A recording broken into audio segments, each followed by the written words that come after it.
able to have that game to help build us. Yes, Sedrick, 53 points against Kentucky. I believe you rushed for over 240 yards against Vanderbilt. Obviously, this past weekend, you guys look really well on offense. Don't give up a sack. You guys feel like you're in rhythm as an offensive line, and just speak to how well you guys are playing right now. So I think that the guys have done a tremendous job. I think that they've done a tremendous job protecting. I think they've done a tremendous job of communicating in the run. Because of course there's a lot of things that's going on.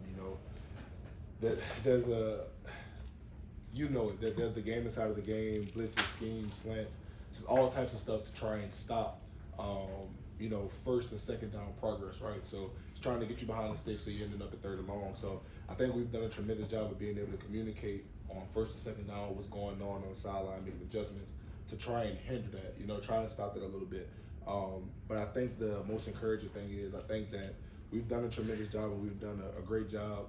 And I want to give my guys the flowers, but I think just being myself, I kind of look at some of the things that we aren't doing well and some of the things that we would like to clean up and some of the things that we want to be better at to possibly have even a better product. So definitely grateful for the way that the Lord has allowed us to play so far, but definitely, I guess, conscious of some of the things that we have messed up and that we want to be able to fix. Quick follow-up, what are some of those things? So I think it just kind of depends. So I can start with myself personally. I think that for myself, there's times that I get caught in bad positions, right? So sometimes your eyes kind of lie to you. You kind of looking at a little bit too much. Maybe you're looking at a safety. You're supposed to be blocking this defensive lineman right in front of you, just trying to see if you need to make a call for the backside to try to see if you need to bypass this guy, just different things like that. And sometimes those things can get you in bad positions. So I think just some of those, I guess, maybe small things and just trying not to overcomplicate the game at times, I would say for myself. This is kind of along those same lines as an offense overall, but was there any sort of relief on the part of everybody in the offensive team meeting room in terms of what you were able to do against Florida, knowing that you were having to make that adjustment with Brock out and all that kind of stuff, Ladd? So is there some confidence and belief that came with what y'all were able to do last week? So I think ultimately we are very grateful for what we were able to do last week. I think Florida has a great defense. They presented a lot of challenges. I know some third downs, there was literally like 7 guys just walking around the ball, no idea what's going on. So I think they're a great defense. I think they're doing an amazing job. But ultimately we have to get back to work. We can't bring any of those points with us to Missouri.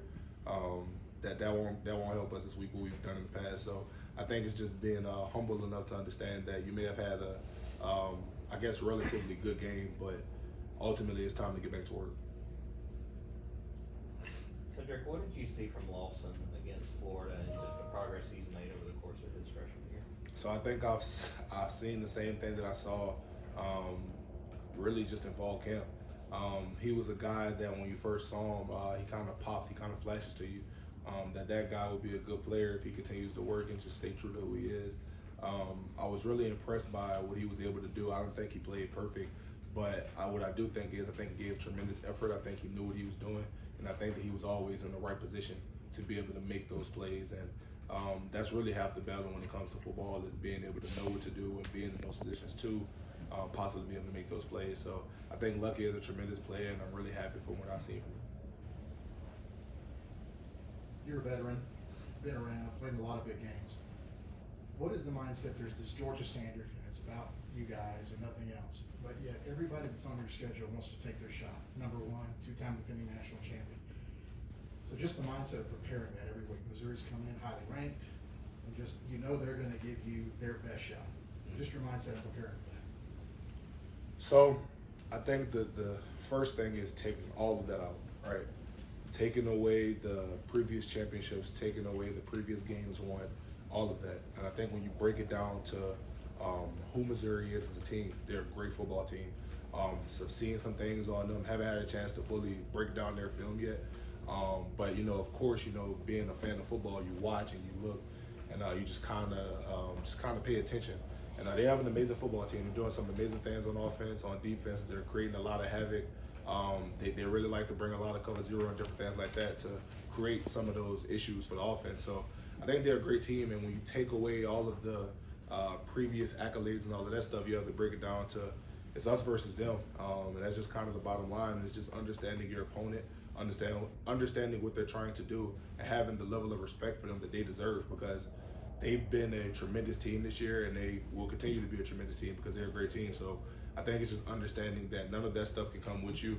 It's having the humility to understand that this is who this team is, and you have to accept the challenge and be able to go out there and execute at your highest level as well. Yeah, a person that let it be known after the game that, the Florida game meant a little bit more to him being from Jacksonville. He was a little bit more excited going into that, but having seen him, over the course of the game and then after the game and around the facility, obviously, what have you seen since then from him in terms of, getting back to being the usual person back in terms of leading this team? After the Florida game? Yeah. So, I mean, he's the same guy. Like, I mean, of course, the night after the game, you want to enjoy it, right? So in the locker room, super ecstatic, excited, just really taking in the moment. But I think there's kind of a level of, I don't know how to say it, but it's just something that kind of brings you down to earth. So just kind of noticing, watching him talk to his family and friends after the game, watching how excited he is with them, and just kind of seeing those things, talking to him on the bus ride back, plane ride back, and you just kind of gradually see somebody, I guess, kind of come back to just the reality. And the reality is that played an amazing game, but ultimately that's not the last game of the season. That's not our end goal. So you have to be able to move on and get past that. And I think that he's done a tremendous job since being back in the building today, of not really walking around high and mighty like he's the big shot on campus, but understanding that he played a great game, but it's now time to get to the next one.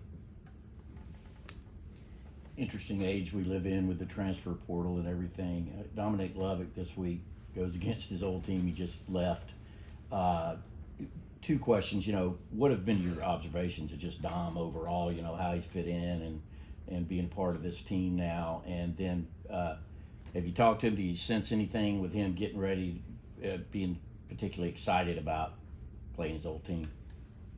So I think the thing that I love the most about Dom is just the fact that he's like really a person that wants to soak up everything he can. So when he first came to Georgia, the first thing I noticed about him is that he was really quiet, as far as he wasn't the first one to speak in the conversation. He wasn't the first one to be loud, say something. He wanted to learn, listen, and just observe, just kind of learn the way that we've been doing things for previous years and kind of be a part of that. So I think he's done a tremendous job of acclimating himself without, I guess, changing himself to what the Georgia standard is, to what Georgia wants to be. And I think that's an amazing thing.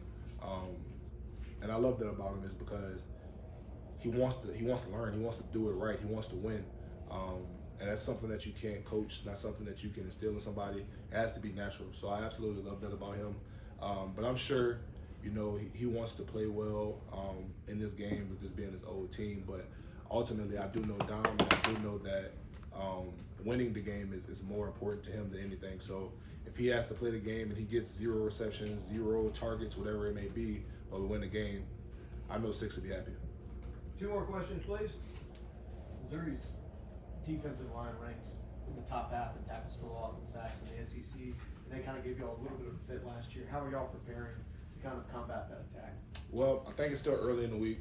Definitely haven't had the chance to go out there and practice against it a little bit, so I can't give you all of that yet. But one thing I can say is that we're definitely aware of how good those guys are. They're a tremendous team. Just watching some of the games on TV, you can see some of the havoc and pressure that they're able to create. They have a bunch of great players, 99, 6, if I'm not mistaken, number 90 as well. All of these guys create a lot of havoc, and they do some great things for them. So it's just understanding that those guys have been the heartbeat of their defense. That's been the way that they've been able to kind of dominate. So I think it's just understanding what they are there for, and just kind of understanding through film and different things like that, ways to try and I guess minimize their effect. Said you've got to play a lot of different running backs here at Georgia, man. What's different about Dejon Edwards? So I think 30, since day one, has had a very unique running style, in the sense of he's very patient, but he also has a very unique burst to him, if that makes sense. So he's patient in the sense of he's not just gonna hit the first hole that he sees and just hit it 20 miles an hour. That's not him. But what he will do is he'll be patient. He'll let blocks develop. He'll help set those blocks up even. And he's very slippery when it comes to getting them down on the ground, tackling. I really don't know how he does some of the things that he does with being able to stop on a dime and cut the way he does. But I think from a very, very early time here at Georgia, it was very evident that 30 had a very unique running style, and it's one that we're very grateful for. Thank you. Thanks, Cedric. God bless y'all.